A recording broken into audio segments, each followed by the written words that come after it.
Hello guys, my name is Vishal. In this video, let's have a look on the blend tool here, which is there in the object menu.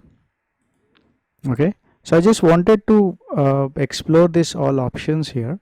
So before going into that, I'll just create some shapes from this shape tools. So I'll start with a rectangle here. Okay, and that's a green color. Fine.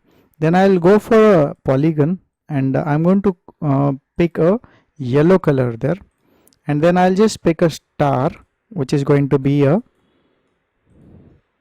pink color. Okay, so we have these three objects here, 1, 2 and 3. So I'm going to select these three objects one after the other, which is very important. So go to the object, blend, and then just apply make, and we have a keyboard shortcut for it called Alt Control B that will give a blend between these three objects, and you could able to see the transition of the shape is happening and the transition of the color is also happening. Then what I'm going to do is I'm going to select the curve here. You can able to see the direct selection tool. You need to carefully select that point. Okay, and then you should able to move it like that. You can also convert this into a spline if needed, and then edit it like that. Okay, so you get a better control over the way the things are blending here, which is very important.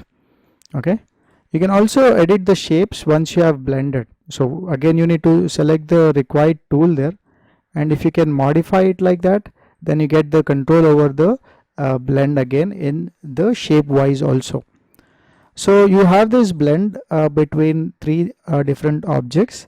You can go to the blend release option, which will generally release the blend which has applied here. Okay, then we have blend options here. I'll just open that, and you should able to see spacing option is there. There are three types of spacing option. One is smooth color, which is automatically trying to make a best of the release, best of the transition, so we don't have any control over that. If I just go to specified steps, you have 106 steps here. You can put a value of 10. Okay, and then you should able to see there are limited number of objects going on here, and you can even reduce further. Okay, so you got five objects between them. I don't think 1, 2, 3, 4, 5. Yeah, 1, 2, 3, 4, 5 objects are there between these two shapes here. And we have the way this alignment is happening. It's generally respecting the curvature of this path here when I'm changing it. So it's taking that angle with the curvature, which is sometimes really useful. We have specified distance again. Every object is again made a copy after 4 pixels. So if I increase this to 100 pixel, okay, I need to just refresh it, then you should able to see there's a gap here. Okay, so if I put a 2 pixel value there, then you should able to see that gaps are very close to each other. So that's how this basically works. I'll just keep specified points to 5, and then I'll say okay. Then you should able to see some more options here in this, which is basically reverse, front and back, front to back, sorry. And you should able to see this leaf is top of this one, and similarly it's happening there. But when I change this to reverse, front to back, this leaf is going behind there. You could see that.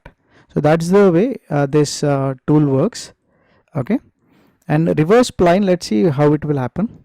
So reverse spline, the shapes are completely on the opposite side. Star went to this side, and the rectangle came onto this side here.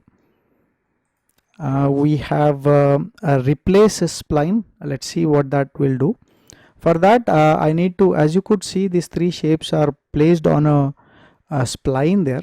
So I'm going to use a pen tool, okay, and then draw a shape there.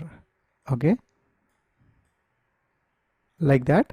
I hit escape here, and then select the curve, and then change the curve color to none. So you should able to see that spline like that. Okay, so select the blend option and select the spline, both of them, and then you can go to object, blend, and then you see this option is unlocked now, and it is telling replace the splines. So from that particular curve, the result has been applied onto this curve here, which is very good.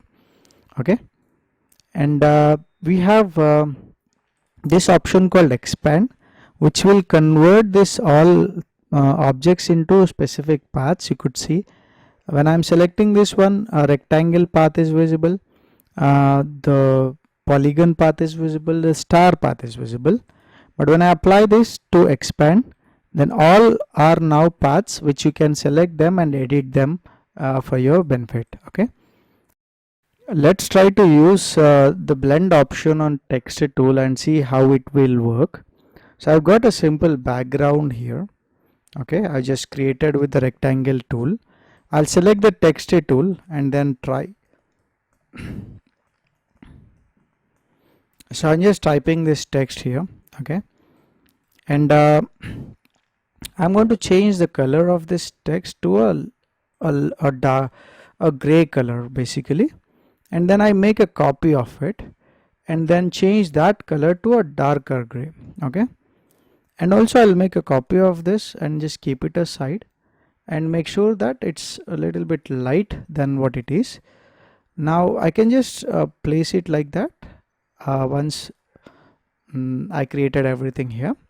So what I'm going to do is I'm going to select this text and make sure that it is in the center of the screen, and that's really important now for me. So I'm selecting both of them and then I'm applying this tool called blend. Okay, and then I will choose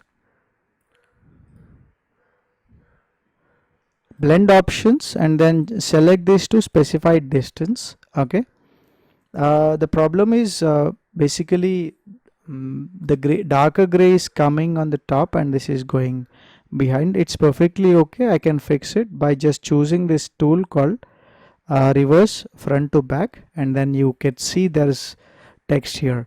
And now I can select this direct selection tool and then move it like that, and then create the sense of depth like that. Okay,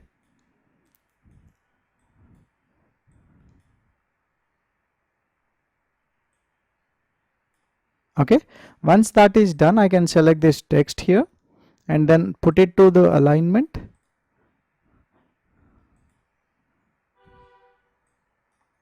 Just a minute. Just align it to the center. Now I just select this object and bring it forward. Okay, I don't know why it's not. I've changed the position, I guess. Then I can keep it like that manually if required.